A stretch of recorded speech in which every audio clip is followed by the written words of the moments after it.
Good morning, everyone. Hope you all are fine and safe at your home.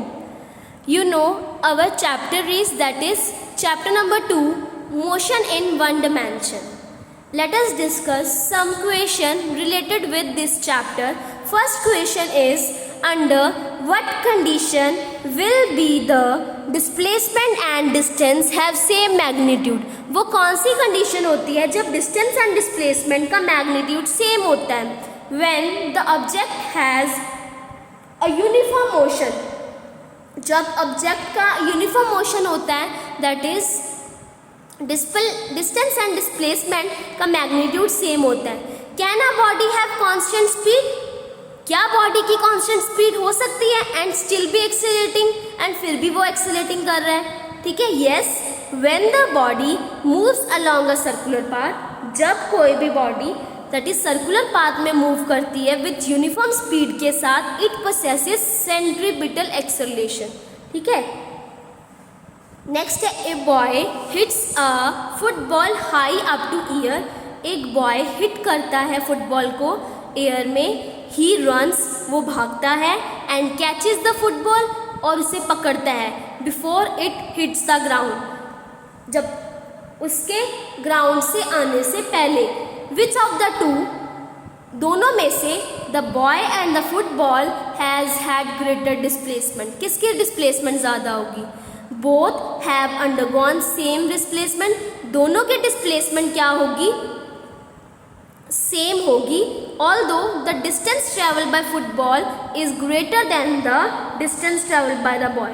ठीक है, but जो distance होगा travel by the football, ठीक है, क्योंकि फुटबॉल ऊपर भी गई फिर नीचे भी आई, इसलिए वो ज़्यादा होगा एज कम्पेयर टू किसके, with respect to that is बॉय के. What is the nature of the displacement time graph of the body moving with constant velocity?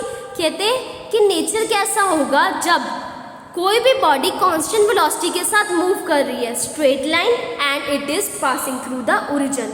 What is the slope of the displacement time graph when the body has uniform motion?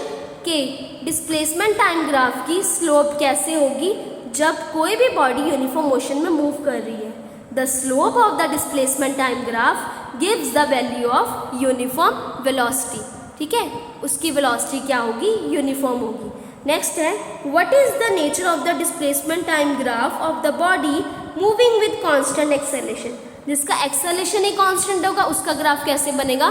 Parabola, एक curve shape में.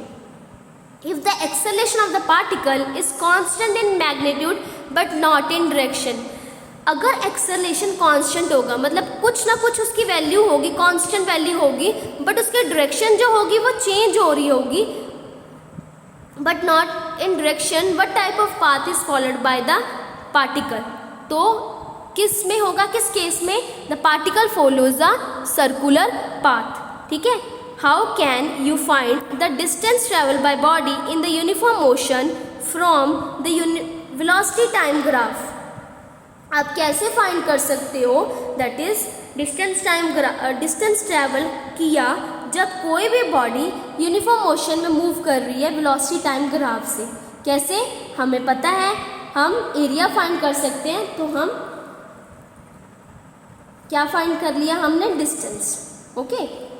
If the displacement of the body, कहते displacement of the body is proportional to the square of time elapse. अगर displacement मतलब d या फिर s directly proportional आ जाए square of the time elapse के, what time of motion does the body possesses? Uniform acceleration. ठीक है, उसका जो एक्सेलरेशन होगा वो यूनिफॉर्म होगा.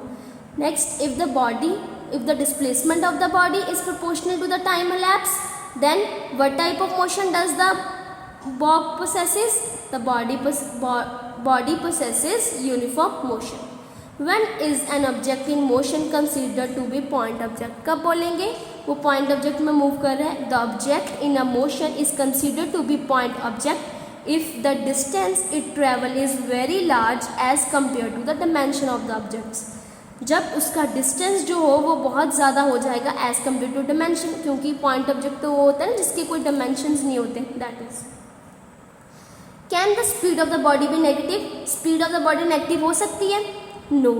because speed of the body is the ratio of the distance and time, and distance travel is never negative. जो distance है कभी भी negative नहीं हो सकता, ठीक है. नेक्स्ट है, if the displacement time graph for the particle is parallel to the displacement axis. ठीक है, कभी displacement axis की अगर parallel हो जाए, what is the velocity of the particle? Infinity. तो उसकी particle की velocity है वो infinity हो जाएगी. नेक्स्ट है, if the displacement time graph for the particle is parallel to the time axis. जब displacement time graph parallel हो जाए time axis के, then what is the velocity? उसकी 0 हो जाएगी. Okay. What determines the direction of motion of the object? Velocity or acceleration? Velocity. Next, mention some uses of velocity time graph. First is to determine the total distance, to determine the instantaneous velocity, and determine that is acceleration. Okay. A car manufacturer advertises that the brakes are so perfect. क्या बोल रहा है? That is manufacture उसने advertise दी कि brakes are so perfect that a car stop instantaneously. Comment बताना है. देखते हैं. His claim is not true. ये ट्रू नहीं हो सकता. If the car stops instantaneously then it must processes infinite retardation. तो उसका जो रिटार्डेशन होगा ना इनफाइनाइट होगा, which is not possible. Okay. Next is the what is difference between distance and displacement. Distance is the length of the actual path traversed between initial and final position, और it is a scalar quantity. It can never be negative. कभी भी distance negative नहीं हो सकता. But displacement is the shortest path. It depends upon the initial and final position. It is a vector quantity. It can be positive, negative और zero. ये हो सकता है. ठीक है. Next is distinguish between speed and velocity. The speed is the rate of change of distance. जो speed होती है क्या होता है? डिस्टेंस से चेंज होने के कारण जो स्पीड आती है, and it is a scalar quantity and it always be positive. ये पॉजिटिव हो सकती है.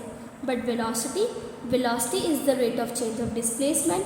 वेलोसिटी जो होती है rate of change of displacement के कारण आती है. It is a vector quantity and can be positive, negative और जीरो. ओके. जो वेलोसिटी है हमारी वो नेगेटिव हो सकती है. नेक्स्ट है एक्सप्लेन विद रीजन के साथ एक्सप्लेन करना है. Which of the following graphs are can possible represent the motion of the particle observe in nature. कि कौन सा पार्टिकल ग्राफ को फॉलो करता है. ठीक है, कौन सा ग्राफ पॉसिबल हो सकता है ये बताना है. फर्स्ट में ये देखो, ये सबसे पहले ग्राफ बना हुआ है. यहाँ से क्या है डिस्टेंस और टाइम. यहाँ से सबसे पहले डिस्टेंस क्या हुआ, इंक्रीज हुआ क्योंकि टाइम इधर बढ़ रहा है. This is increases, this is also increases. Then time तो इंक्रीज हो रहा है पर डिस्टेंस डिक्रीज हो रहा है. हो सकता है कि डिस्टेंस डिक्रीज हो जाए. Distance can never decreases with time. That's why first graph is not possible. Okay. Second one भी सेम है. This graph shows that at certain time एक t1 के बाद वो चेंज कर रहा है position and it decreases. First increases, ठीक है, देन डिक्रीजेस. ओके. नेक्स्ट जो है इसमें this graph shows sorry displacement that at certain time t1 the body is present in to position. ठीक है. It also shows that first time increases and decreases. Since both these conditions cannot be realized in practice, hence this graph is not possible. Third is the speed and time. क्या है speed and time में? एक तो इसमें दिख रहा है that is speed negative show करी गई है. Speed can't be negative. Speed कभी नेगेटिव हो ही नहीं सकती, इसलिए this is not possible. This graph shows that speed is negative for some interval of time. इस इंटरवल में so speed can not be negative. This graph is also not possible. Okay. And fourth one में आप देख रहे हो, ठीक है, fourth one में आपको दिख रहा है कि इसकी दो वेलोसिटीज़ हो रही है. ठीक है, देयर आर टू वेलोसिटीज़. ठीक है, एक टाइम पे अगर हो जाता है तो इसका एक्सेलरेशन क्या हो जाएगा, इनफाइनाइट. इसलिए ये अचीव नहीं हो सकता. कैसे? This graph shows that given instant of time the particle has two velocity. Also it shows that at some time it has infinite acceleration, and both these conditions are not achieved in the particle, therefore this graph is not possible. All the four graphs are not possible and don't satisfy the conditions of motion, equation of motion. Okay, and why is this? Okay, thank you everyone, have a nice day.